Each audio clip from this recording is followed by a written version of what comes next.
Página 364.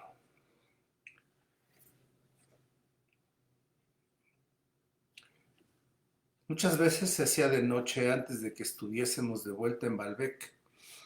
Yo, con mucha timidez, señalando a la luna, citaba a la señora de Villeparisis alguna frase bonita de Chateaubriand, de Vigny o de Hugo.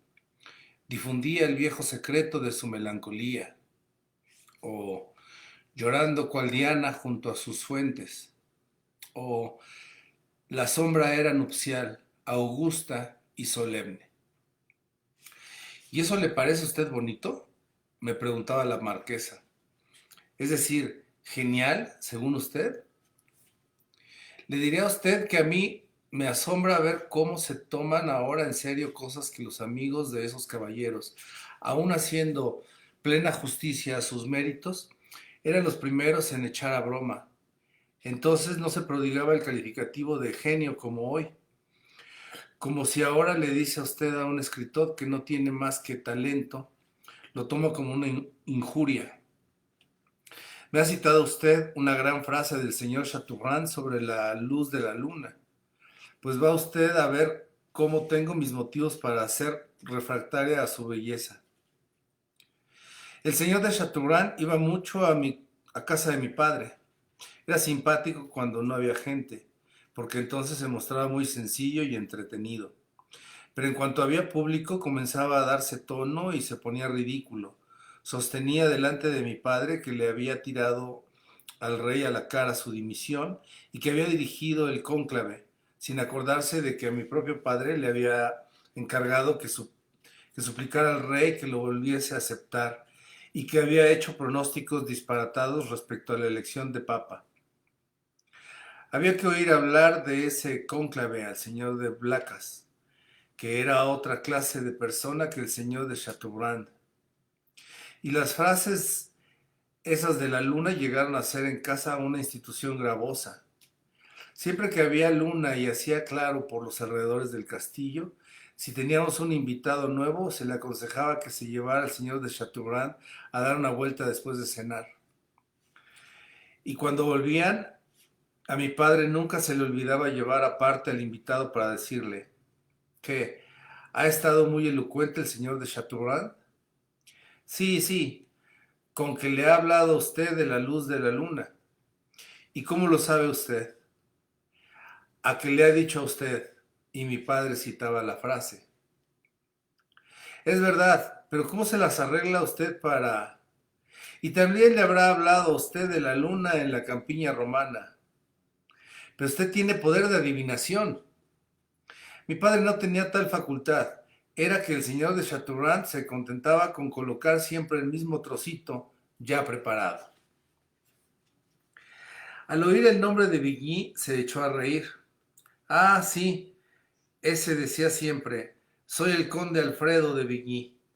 Se puede ser conde o no, eso no tiene ninguna importancia. Pero, sin embargo, debía de parecerle que alguna tenía, porque añadía luego.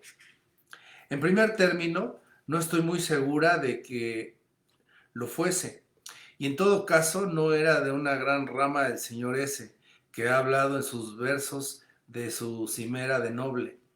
Qué interesante es eso para el lector, y qué buen gusto. Es lo mismo que Musset, un sencillo burgués de París, que decía enfáticamente, el gavilán de oro que adorna mi casco. Un gran señor de verdad no dice nunca esas cosas, pero por lo menos Musset tenía talento como poeta. Lo que es del otro, del señor de Vigny, nunca pude leer nada más que el Cinq Mars. Sus otros libros se me caen de las manos. El señor de Molé, que tenía todo el ingenio y el tacto que le faltaba al señor de Vigny, le arregló muy bien cuando entró en la academia. ¿Cómo? ¿No conoce usted el discurso? Es una obra maestra de impertinencia y de malicia.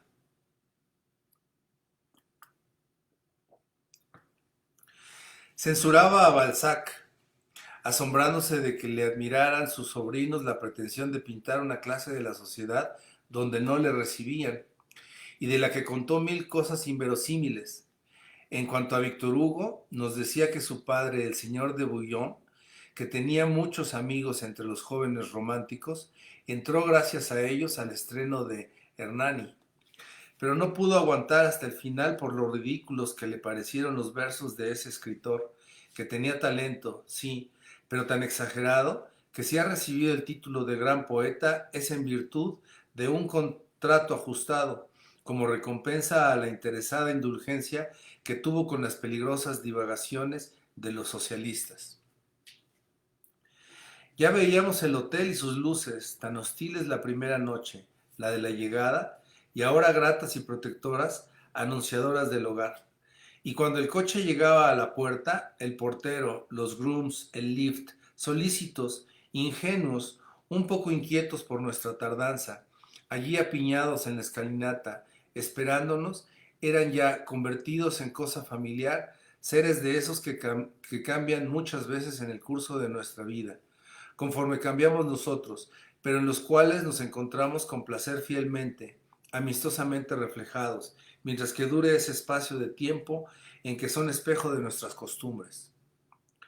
Y los preferimos a amigos que llevamos sin ver mucho tiempo, porque contienen en mayor proporción que ellos algo de lo que nosotros somos actualmente. Únicamente el Botones, que estuvo todo el día aguantando el sol, había entrado por miedo al fresco de la noche y puesto allí en medio del hall de cristales, todo cubierto de lana, con su cabellera amarilla y la coriaza flor color rosa de su cara, traía al ánimo el recuerdo de una planta de estufa protegida contra el rigor del frío. Bajábamos del coche ayudados por un número de criados mucho mayor del que en realidad hacía falta, pero era porque todos se daban cuenta de la importancia de la escena y deseaban representar algún papel en ella. Yo sentía un hambre atroz, así que muchas veces, para no retrasar la cena, no subía a mi cuarto, el cual acabó ya por convertirse en mío de verdad, y ahora, al ver los cortinones de color violeta y las estanterías bajas, me encontraba a solas con ese yo nuestro que se reflejaba por fin en las cosas como en las personas de allí. Y esperábamos los tres en el hall a que el maestresala viniese a decirnos que ya estábamos servidos. Era para nosotros una ocasión más de oír a la señora de Villeparisis. Estamos abusando de usted, decía mi abuela. Nada de eso, estoy encantada, me gusta mucho, respondía su amiga con zalamera sonrisa, afinando la voz y el melodioso tono, que hacía contraste con su sencillez acostumbrada.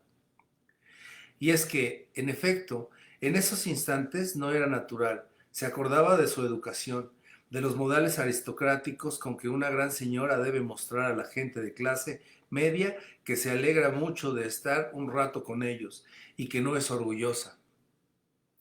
Y la única falta de verdadera cortesía que en ella se podía observar era precisamente su exceso de cortesía, porque en eso se transparentaba ese hábito profesional de la dama del barrio de Saint Germain, que sabe que a esos amigos suyos de la burguesía tendrá que dejarlos descontentos alguna vez, y aprovecha ávidamente todas las ocasiones en que le es posible inscribir en su libro de cuentas con ellos un anticipo de crédito que poco más tarde compense en el debe el hecho de no haberlos invitado a una reunión o a una comida. El genio de su casa social había moldeado antaño a la marquesa de un modo definitivo y no sabía que las circunstancias eran ahora muy distintas y las personas muy otras, y que en París podría permitirse el gusto de vernos a menudo en su casa. De modo que ese genio de raza la impulsaba con febril ardor, como si el tiempo que se le concedía para ser amable fuera ya muy poco, a multiplicar con nosotros mientras estábamos en Balbec los regalos de rosa y de melones, los libros prestados, los paseos en coche y las efusiones verbales. Y de ahí que, al igual del esplendor deslumbrante de la playa, que el llamear multicolor y los reflejos suboceánicos de los cuartos del hotel, y que las lecciones de equitación con que unos hijos de comerciante eran deificados cual Alejandro de Macedonia, se me hayan quedado en la memoria como características de la vida de playa las amabilidades diarias de la señora de Villeparisis y también la facilidad momentánea, estival, con que las aceptaba mi abuela.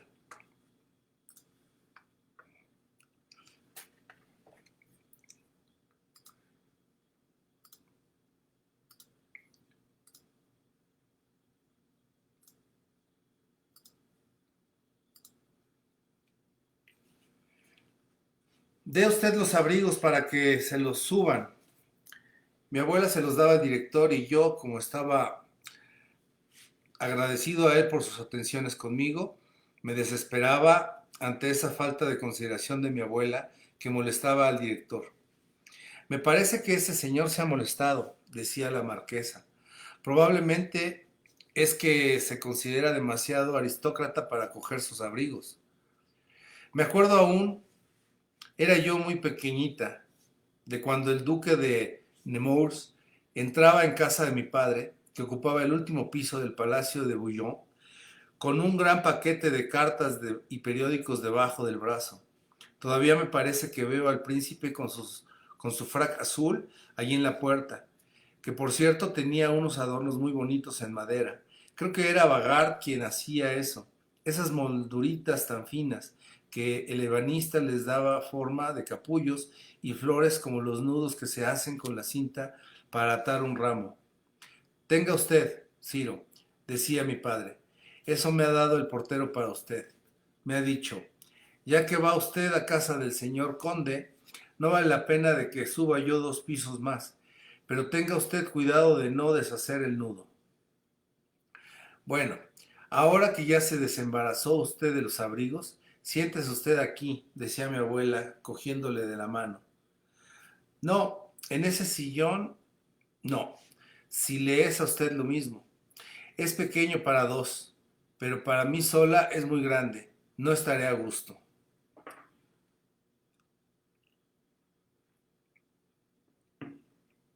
¿Me recuerda usted, porque era exactamente igual que este?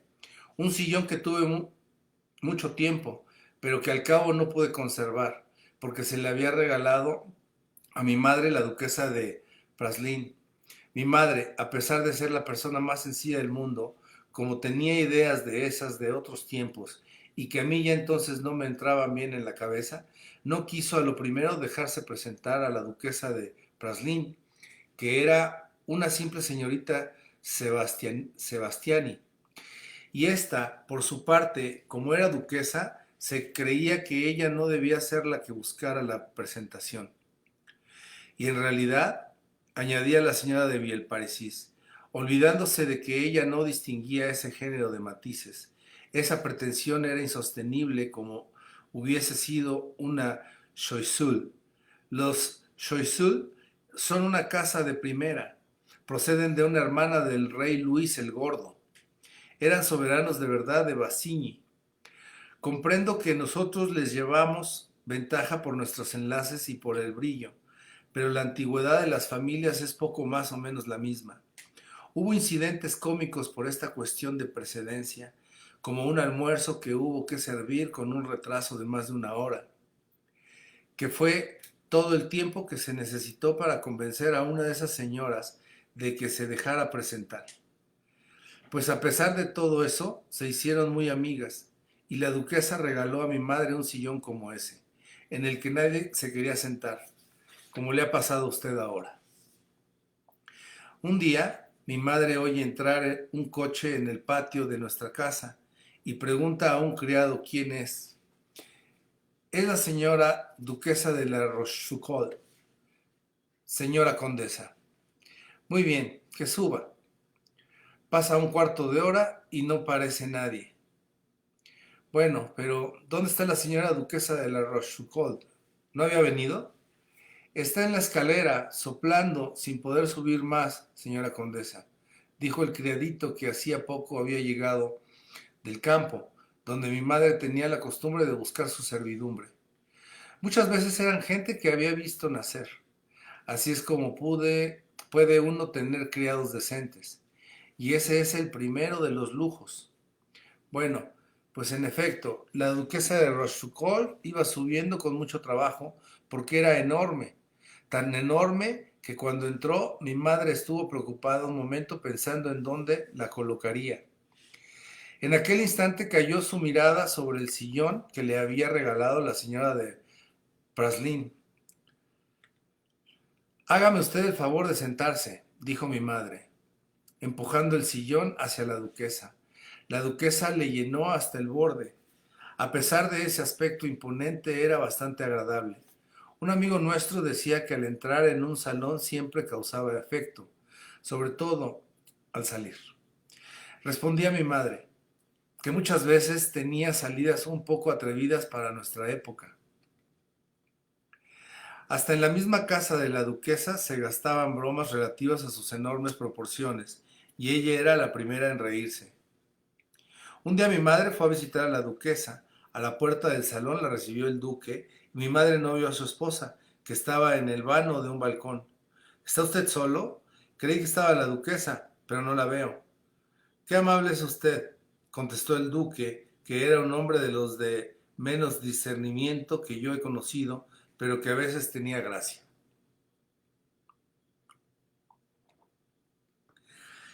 Después de cenar, cuando subí a mi cuarto con la abuela, le decía yo que las buenas cualidades con que nos seducía la señora de Villeparisis, tacto, finura, discreción, olvido de sí misma, no debían de ser de gran valor, puesto que la gente que sobresalía en esas condiciones no pasaron de ser molés y lomenies.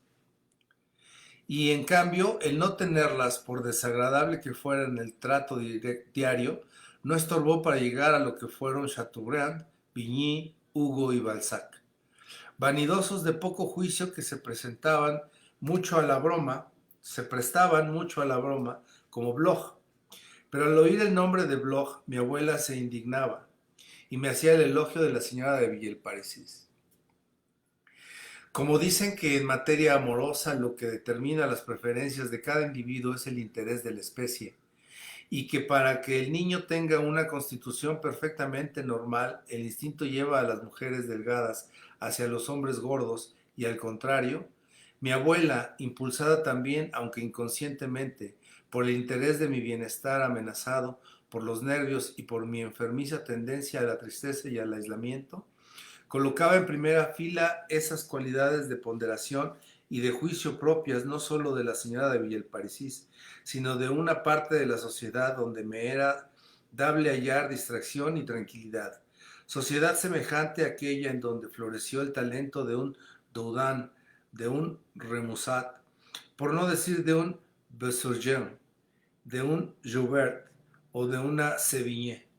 Porque esa clase de talento proporciona mayor ventura y dignidad en la vida que los refinamientos opuestos que llevaron a un Baudelaire, a un Poe, a un Verlaine, a un Rimbaud, a sufrir dolores y desconsideraciones que mi abuela no quería para mí.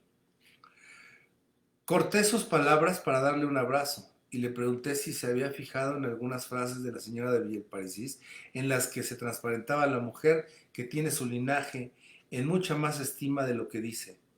Y así sometía yo a mi abuela a todas mis impresiones, porque yo nunca sabía el grado de consideración debido a una persona hasta que ella me lo indicaba. Todas las noches le llevaba yo los apuntes que durante el día hiciera de los seres inexistentes, que no eran la abuela misma. Una vez le dije que no podría vivir sin ella. No, no, eso no, me contestó con voz alterada.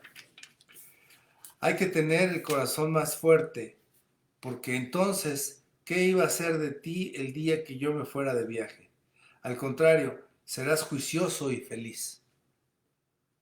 Sí, seré juicioso si te vas nada más que por unos días, pero me los pasaré contando las horas. Y si me voy por unos meses, solo de oírlo se me encogía el corazón, o por años, o por... Los dos nos quedábamos callados y no nos atrevíamos a mirarnos, pero a mí me causaba mayor dolor su angustia que la mía. Así que me acerqué al balcón y dije a mi abuela muy distintamente, mirando a otro lado, ya sabes tú que yo soy un ser de costumbres. Los primeros días que paso separado de las personas que más quiero, estoy muy triste, pero luego, sin dejar de quererlas, me voy acostumbrando. La vida se vuelve otra vez tranquila y grata, y resistiría una separación de meses, de años. Pero no pude seguir y me puse a mirar a la calle sin decir nada. La abuela salió de la habitación un momento. Al otro día empecé a hablar de filosofía con tono de gran indiferencia, pero arreglándomelas para que la abuela se fijara en mis palabras. Y dije que era muy curioso ver cómo después de los últimos descubrimientos científicos el materialismo estaba en ruinas, y que de nuevo se consideraba como muy probable la inmortalidad de las almas y su futura reunión en la otra vida. La señora de Villeparisis nos dijo que ahora ya no podríamos vernos tan a menudo, porque un sobrino suyo que se preparaba para ingresar en la escuela de Saumur y que estaba de guarnición cerca de Balbec, en Doncieres, iba a venir a pasar unas semanas de licencia con ella y le robaría mucho tiempo.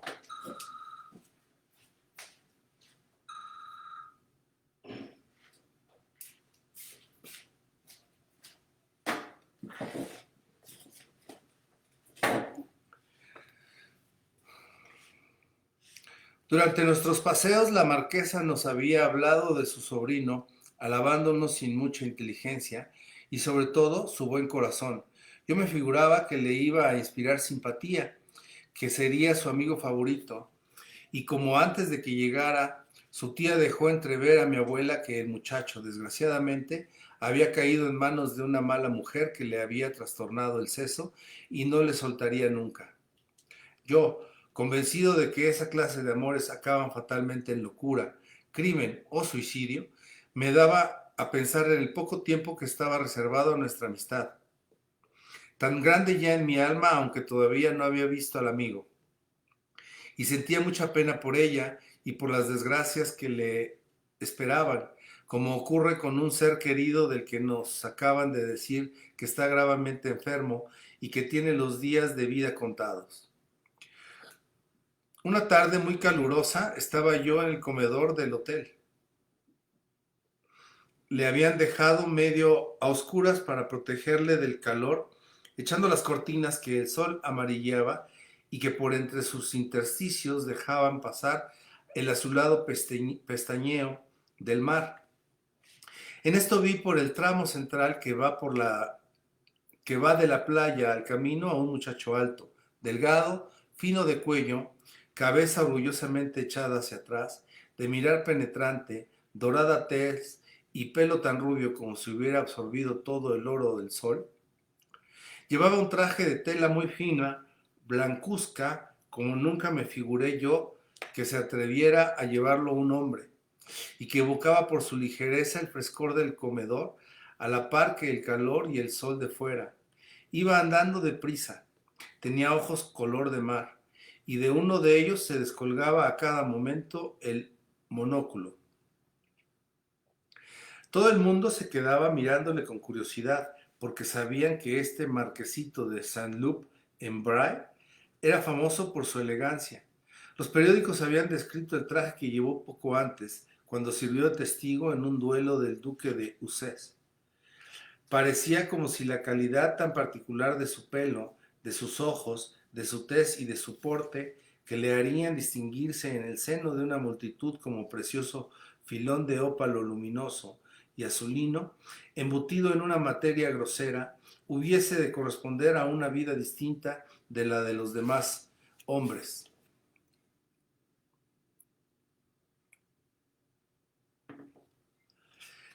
Y por eso, antes de aquellas relaciones que disgustaban a la señora de Villeparisis, cuando se le disputaban las mujeres más bonitas del gran mundo, su presencia, por ejemplo, en una playa al lado de la renombrada beldad a quien estaba haciendo la corte, no solo la ponía a ella en el foco de la atención, sino que atraía también muchas miradas sobre su persona. Por su gran chic, por su impertinencia de joven gomoso, por su hermosura física. Había quien le encontraba un aspecto un tanto afeminado, pero sin echárselo en cara, porque era muy conocido su ánimo varonil y su apasionada afición a las mujeres.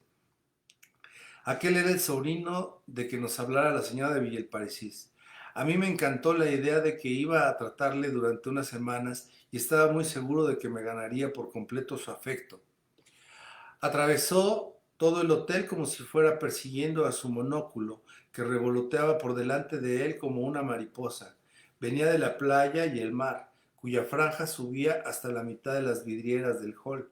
Le formaba un fondo en el que se destacaba su figura, como esos retratos en que los pintores modernos, sin traicionar la observación exactísima de la vida actual, escogen para su modelo un marco apropiado, campo de polo, de golf o de carreras, o puente de yate, para dar un equivalente moderno de esos lienzos donde los primitivos plantaban una figura humana en el primer término de un paisaje. A la puerta le esperaba un coche de 2 caballos, y mientras que su monóculo volvía a danzar en la soleada calle, el sobrino de la señora de Villalparisis, con la misma elegancia y maestría que un pianista encuentra ocasión de mostrar en una cosa sencillísima en la que parecía imposible que pudiese revelarse superior a un ejecutante de segunda fila, cogió las bridas que le entregaba el cochero, se sentó a su lado y al mismo tiempo que abría una carta que le entregara el director del hotel, hizo arrancar los caballos. Los días que siguieron tuve una gran decepción cada vez que me le encontraba en el hotel o en la calle. Cuello erguido, equilibrando constantemente los movimientos del cuerpo, con arreglo a su monóculo bailarín y escurridizo, que parecía su centro de gravedad, al darme cuenta de que no quería acercarse a nosotros, y vi que no nos saludaba, aunque sabía muy bien que éramos amigos de su tía. Y acordándome de lo amables que conmigo estuvieron la señora de Villeparisis y antes el señor de Norpois, se me ocurrió que quizá no eran más que nobles de mentira y que en las leyes que gobiernan a la aristocracia debe de haber un artículo secreto en que se permita a las damas y a algunos diplomáticos que falten en su trato con los plebeyos, por una razón misteriosa, a esa altivez que un marquesito tiene que practicar implacablemente. Pero la característica de esa edad ridícula por que yo pasaba, edad nada ingrata, sino muy fecunda, es que no se consulta a la inteligencia y que los mínimos atributos de los humanos nos parece que forman parte indivisible de su personalidad. La tranquilidad de esa desconocida, porque está uno siempre rodeado de monstruos y dioses. Y casi todos los ademanes que entonces hacemos querríamos suprimirlos más adelante, cuando, al contrario, lo que debía lamentarse es no tener ya aquella espontaneidad que nos los inspiraba. Más tarde se ven las cosas de un modo más práctico, más en conformidad con las demás gentes, pero la adolescencia es la única época en que se aprende algo.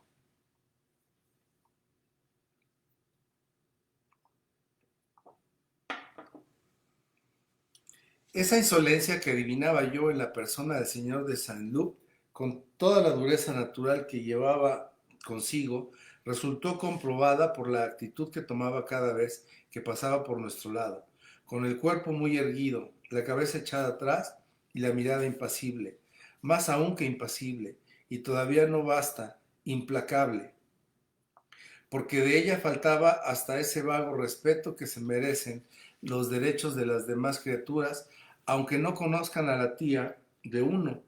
Ese derecho en virtud del cual mi actitud ante una señora anciana difería de mi actitud ante un farol.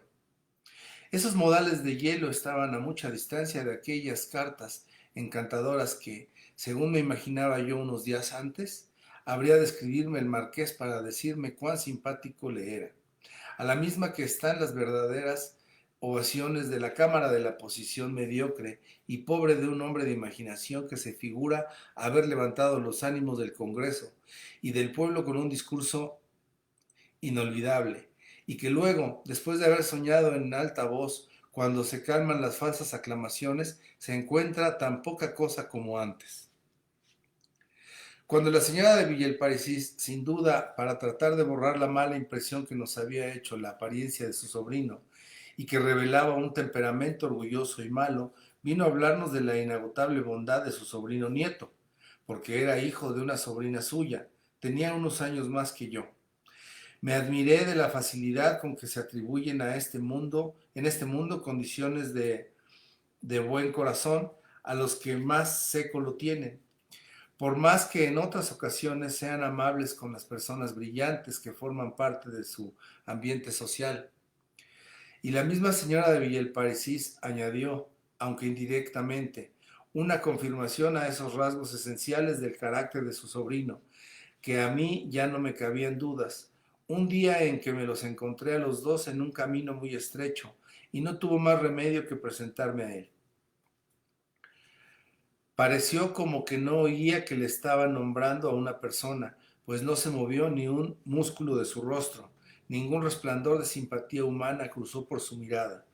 Solo mostraron sus ojos una exageración en la insensibilidad e inanidad del mirar, sin lo cual no se hubieran diferenciado en nada de espejos sin vida.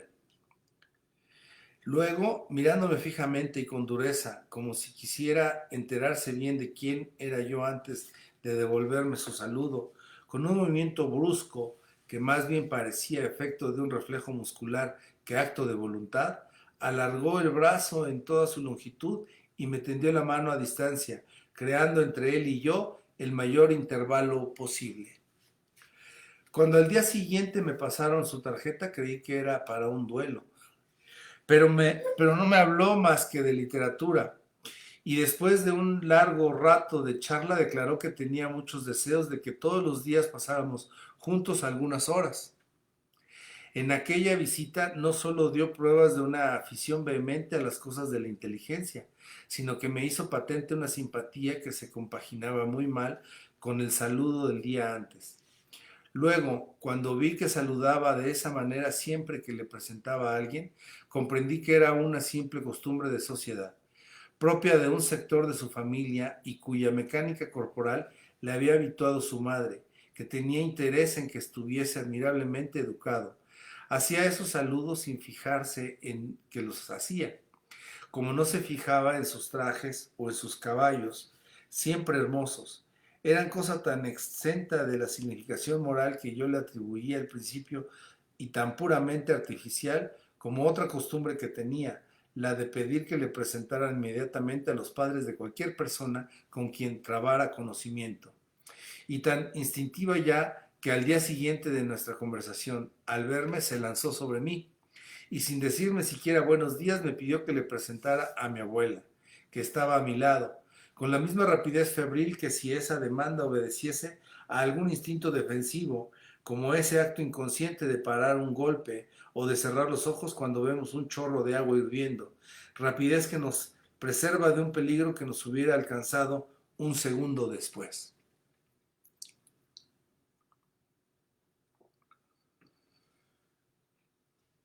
Y en cuanto pasaron los primeros ritos de exorcismos, lo mismo que un hada arisca se quita su primera apariencia y se presenta revestida de encantadoras gracias, vi cómo se convertía aquel ser desdeñoso en el muchacho más amable y más atento que conociera. Bueno, me dije para mí, me he equivocado. Fui víctima de un espejismo, pero he triunfado del primero para caer en otro, porque seguramente este es un gran señor enamorado de su nobleza y que quiere disimularla. En efecto, al cabo de poco tiempo, por detrás de la encantadora educación de Saint-Loup y de toda su amabilidad, había de transparentarse para mí otro ser, pero completamente distinto de lo que yo me sospechaba. Aquel joven, con su aspecto de aristócrata y de sportsman desdeñoso, no sentía curiosidad ni estima más que por las cosas de la inteligencia, especialmente por esas manifestaciones modernistas de la literatura y del arte que tan ridículas parecían a su tía. Además, estaba imbuido de lo que ella llamaba las declamaciones socialistas, poseído de un gran desprecio hacia su casta, y se pasaba horas y horas estudiando a Nietzsche y Proudhon. Era uno de esos intelectuales, muy prontos de admiración, que se encierran en un libro y no se preocupan más que de pensar elevadamente. Tanto que la expresión del joven Saint-Loup de esta tendencia muy abstracta y que le alejaba tanto de mis preocupaciones usuales, aunque me parecía conmovedora, me cansaba un poco. Y confieso que cuando me enteré bien de lo que había sido su padre, los días siguientes a mi lectura de unas memorias relativas a ese famoso conde de Marsante, resumen de la elegancia especial de una época ya pasada, y me sentí con el ánimo lleno de sueños y deseoso de saber detalles de la vida que llevara el señor de Marsantes. Me dio rabia que Roberto de Saint-Loup, en vez de limitarse a ser el hijo de su padre, en vez de ser capaz de guiarme por las páginas de aquella novela anticuada que fue su vida, se hubiese encumbrado hasta la admiración a Nietzsche y a Proudhon. Su padre no hubiera compartido esa idea mía. Era también hombre muy inteligente que pasaba de las usuales fronteras de su vida de hombre de mundo.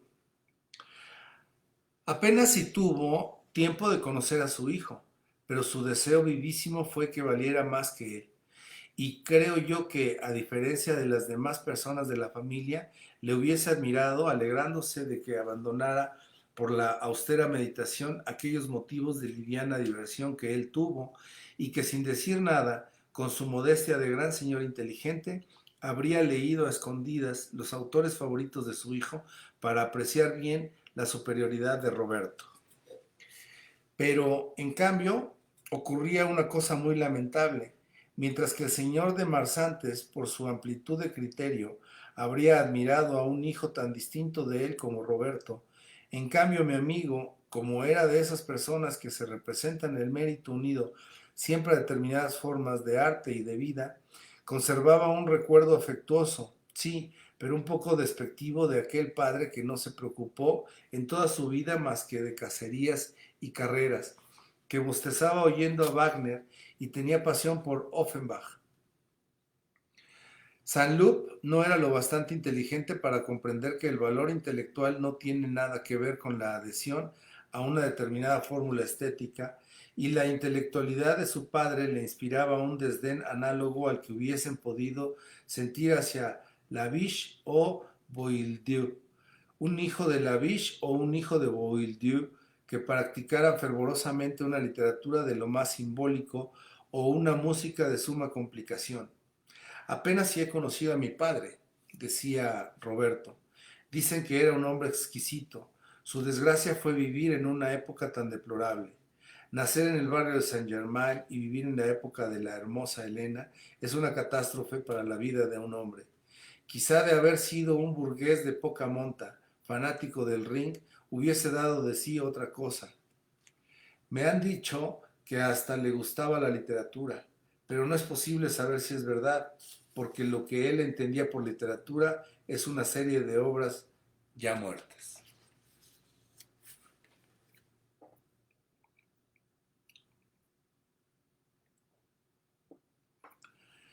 Conmigo ocurría que yo consideraba a Roberto un poquito demasiado serio, y él, en cambio, no comprendía por qué no tenía yo más seriedad.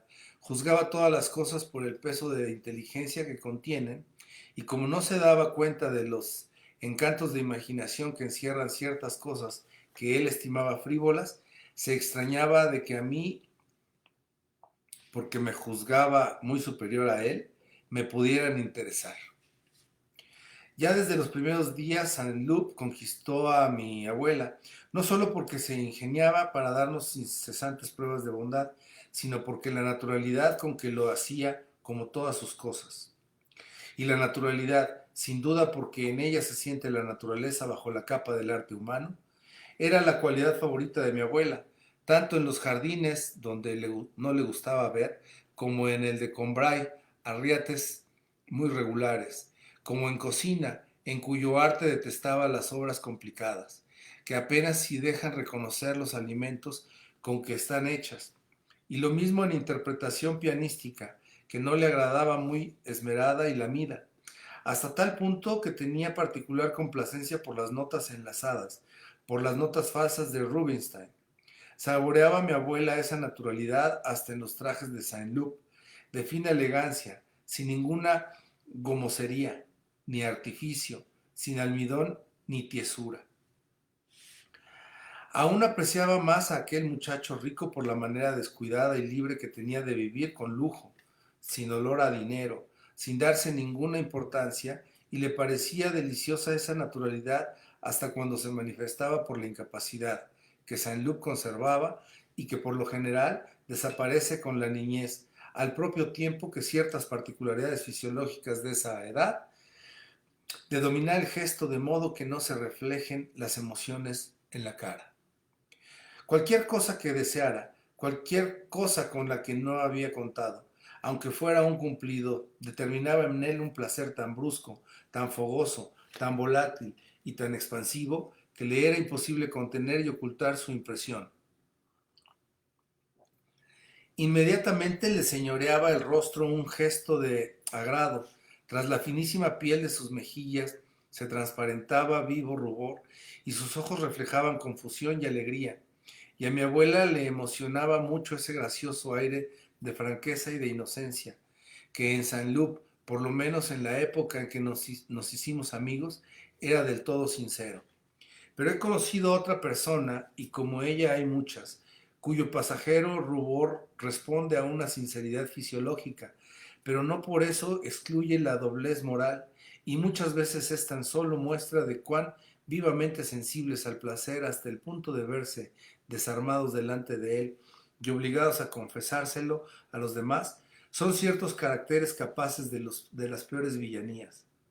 Pero donde más adoraba a mi abuela la sencillez de Saint-Loup era en su manera de confesar sin rodeos lo simpático que yo le era, simpatía que expresaba con palabras tales que a ella misma decía que no se le habrían ocurrido otras más justas y cariñosas. Palabras dignas de la firma Sevigné y Bessergent. No sentía cortedad por burlarse de mis defectos, que había discernido enseguida con finura que encantó a mi abuela, pero cariñosamente, lo mismo que lo hubiera hecho ella, y exaltando luego mis buenas cualidades con acaloramiento y naturalidad, exentas por completo de esa reserva y frialdad con la que suelen creer que dan importancia a los mozos de sus años, y mostraba tan vigilante atención para evitarme cualquier molestia, para echarme una manta por las piernas sin que yo me diera cuenta. En cuanto refrescaba para quedarse conmigo más tarde que de costumbre si me veía triste o malhumorado, que a mi abuela ya llegó a parecerle excesiva desde el punto de vista de mi estado de salud, porque quizá me convenía menos mimo, pero que en cambio considerada como prueba de afecto a mí, le llegaba al corazón. Muy pronto quedó convenido entre nosotros que éramos amigos íntimos y para siempre. Roberto hablaba de nuestra amistad como si se refiriera a alguna cosa importante y deliciosa que tuviese existencia fuera de nosotros mismos, y enseguida llegó a llamarla la mayor alegría de su vida. La mayor, claro es, después del amor que sentía por su querida. Sus palabras me causaban un sentimiento como de tristeza, y no sabía qué contestar, porque la verdad era que cuando estaba hablando con él, e indudablemente lo mismo me pasaba con los demás, no me era posible sentir esa felicidad que gozaba en cambio cuando estaba yo solo, sin compañía alguna. Porque en esos momentos en que no había nadie a mi lado, a veces sentía afluir de lo hondo de mi ser alguna impresión de esas que me causaban delicioso bienestar. Pero en cuanto estaba con alguien, en cuanto me ponía a hablar con un amigo, mi espíritu daba media vuelta, de modo que mis pensamientos se dirigían ya a mi interlocutor y no a mí. Y en cuanto seguían ese orden inverso, dejaban de procurarme placer alguno. Cuando me separaba de Saint-Loup, iba yo poniendo cierto orden, con ayuda de las palabras en aquellos minutos confusos que había pasado con él. Me decía a mí mismo que tenía un amigo de verdad, que eso es una cosa rara, pero al sentirme rodeado de cosas difíciles de adquirir, me causaba una sensación opuesta al placer que en mí era natural, opuesta al placer de haber extraído de mi alma para llevarla a plena claridad una cosa que estaba allí encerrada en su penumbra.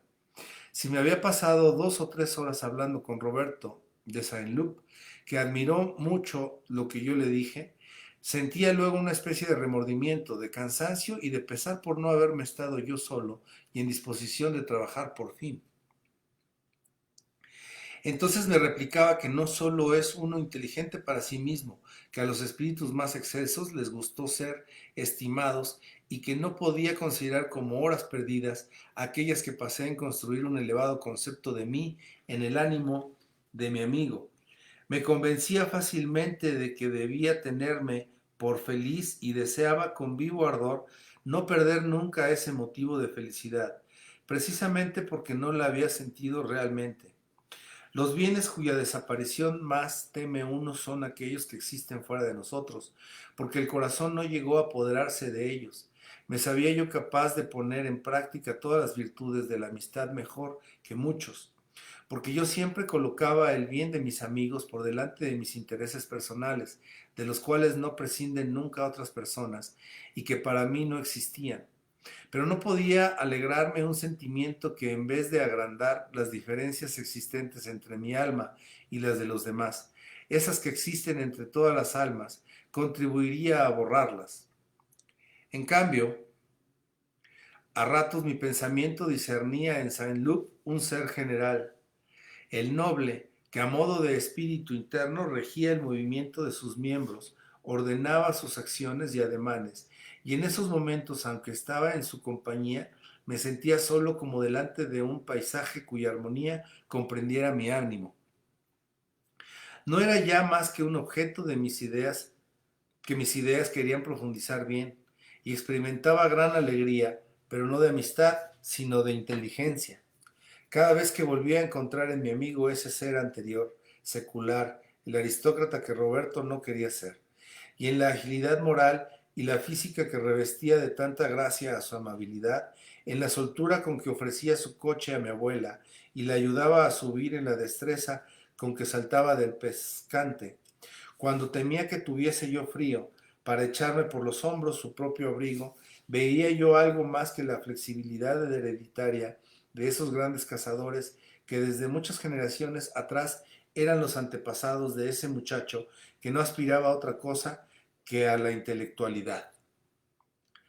Algo más que ese desdén hacia las riquezas, que en él se aliaban al amor a la riqueza, porque de esa manera podría obsequiar mejor a sus amigos y le capacitaba para poner todo el lujo de que él disponía a sus pies con aire indiferente.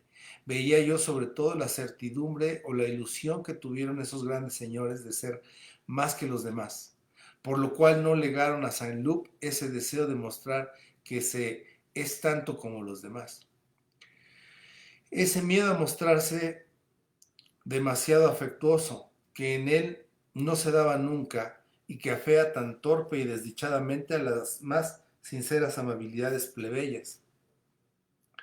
Me censuraba yo a veces por ese placer de tomar a mi amigo como una obra de arte, por considerar el funcionamiento de todas las partes de su persona como armoniosamente gobernado por una idea general de la que dependían, pero que a él le era desconocida y que por consecuencia no añadía nada nuevo a sus cualidades peculiares, a ese valor personal de inteligencia y moralidad que tanto estimaba Saint-Loup. Y sin embargo, ese mérito personal suyo estaba en cierto modo condicionado por tal idea, esa actividad mental, esas aspiraciones socialistas que le impulsaban a reunirse con jóvenes estudiantes pretenciosos y mal vestidos. Parecían en él mucho más puras y desinteresadas que en esos otros muchachos, precisamente porque Roberto era un aristócrata. Como se consideraba heredero de una casa tan ignorante y egoísta, hacía Saint-Loup porque le perdonasen su origen aristocrático aquellos amigos, cuando precisamente le buscaban ellos por la seducción que les ofrecía su linaje, aunque lo disimulaban fingiéndose con él fríos y hasta insolentes. De donde resultaba que Saint-Loup era el que tenía que dar los primeros pasos para buscarse unas amistades que hubieran dejado estupefactos a mis padres, porque, en su opinión, y según la sociología de Combray, lo que hubiera debido hacer Roberto era huir de ellas. Un día estábamos los dos sentados en la arena de la playa cuando oímos salir de una caseta de lona. A nuestro lado, imprecaciones contra el bullir de israelitas que infestaba Baalbek. No se pueden dar dos pasos sin tropezarse con un judío.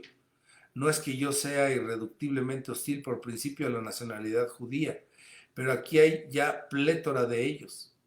No se oye más que, Efraín, mira, soy yo, Jacob. Parece que está uno en la calle de Aboukir. Por fin salió de la caseta el individuo que tronaba contra los judíos y alzamos la vista para ver al antisemita. Era mi camarada Bloch.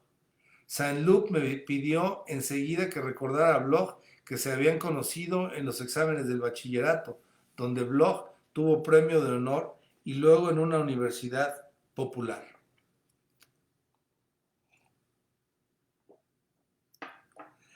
Alguna vez me sonreía yo al observar en Roberto el rastro de las lecciones de los jesuitas, por ejemplo, en el azoramiento que le causaba el miedo a molestar a un amigo cuando alguna de sus amistades intelectuales incurría en un error mundano o hacía una cosa ridícula a la que él no atribuía ninguna importancia, pero que hubiese hecho ruborizarse al otro, caso de haberse dado cuenta de la falta, y Roberto era el que se ponía encarnado como si fuese el culpable. Así ocurrió, por ejemplo, el día que Bloch le prometió ir a verle al hotel diciéndole, pero como no me gusta estar esperando en el lujo falso de esos asilos de caravanas y de ciganes, me ponen malo. Y los ciganes me ponen malo. Haga usted el favor de decir al Lift que los mande callar y que le avise a usted. Yo no tenía ningún interés en que Bloch fuese a nuestro hotel. Estaba en Baalbek, pero no él solo, sino con sus hermanas, que tenían una corte de parientes y amigos. Y esa colonia judía era más pintoresca que agradable. Ocurría con Baalbek lo que ocurre, según las clases de geografía, con algunas naciones como Rusia o Rumania. Esto es, que allí la población israelita no goza del mismo favor ni ha llegado al mismo grado de asimilación que en París, por ejemplo. Los parientes de Bloch iban siempre juntos, sin mezcla de ningún otro elemento, y cuando sus primas y sus tíos, con sus correligionarios de ambos sexos, se dirigían al casino, las unas hacia el baile y los otros bifurcando hacia el baccarat, formaban una comitiva perfectamente homogénea y enteramente distinta de la gente que los veía pasar, gente que se los encontraba allí todos los años y que nunca cambiaba un saludo con ellos, ni el círculo de los Cambremer, ni el clan del magistrado, ni burgueses ricos o pobres, ni siquiera los tratantes en granos de París, cuyas hijas, guapas, altivas, burlonas y francesas como las esculturas de Reims, no querían mezclarse a esa horda de mozuelas mal educadas que llevaban la preocupación de la moda de playa hasta el punto de que siempre parecía que volvían de pescar quisquillas o de bailar el tango. En cuanto a los hombres, a pesar del brillo de los smokings y de los zapatos de charol, lo exagerado de su tipo traía a la memoria esas rebuscas llamadas acertadas de los pintores que, teniendo que ilustrar los evangelios o las mil y una noches, piensan en el país donde ocurre la escena y ponen a San Pedro o a Alibaba, precisamente la misma cara que tenía el tío más gordo de Baalbek. Bloch me presentó a sus hermanas, las trataba muy bruscamente, cortándoles la palabra de pronto, pero ellas se reían a carcajadas de cualquier fanfarronada de su hermano, el cual era objeto de su admiración e idolatría. De modo que es posible que el ambiente de esa familia tuviese como otro cualquiera, o aún en mayor grado, sus encantos, sus buenas cualidades y sus virtudes. Pero para sentir todo eso hubiera sido menester entrar en él, y no agradaba a la gente, cosa que ellos notaban, y en lo que veían la prueba de un antisemitismo al que hacían frente en falange compacta y cerrada, falange en que además nadie intentaba abrirse paso. Página 386.